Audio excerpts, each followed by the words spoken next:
Now there are some species of coral that actually need to be spot fed. So there's various foods on the market like Spectrum Micro and Reefroids and Reef Energy, various organic foods. So when these corals, like the sun coral, the Tabustria, opens up at night time with its little flowers, you want to just get a pipette or a syringe and squirt a bit of food into it. So if you don't, because it's non-photosynthetic, it doesn't use the light over a long period of time, it'll end up looking dead like this one. So there are various corals that need it. So that one does. This one appreciates it but doesn't really need it. That one I definitely would. That one did, but now it's dead.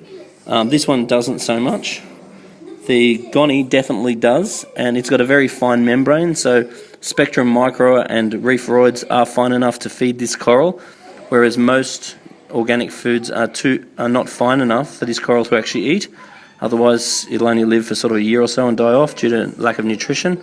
The leathers don't need it, but appreciate it. These guys here don't really need it. All of these guys. Once again, all of them appreciate it. The fluffies don't need it. And he definitely does need it.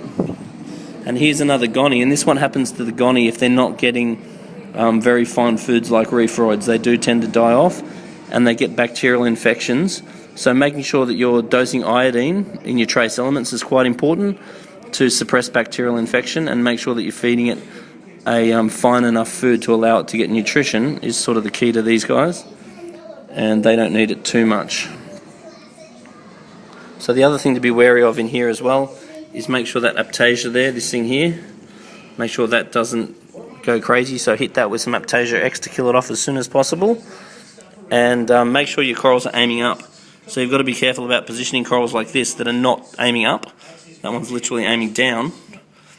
So you've got to remember that in the wild, the face of the coral would be facing upwards. Therefore, that's where it's getting its energy from the light. So it's like trying to grow a tree with the light underneath it. It doesn't work. And if you do get any of your corals receding, dipping them in Reefroids, dipping them in Revive, and then improving the circumstance of the tank is the key to making sure that the corals come good.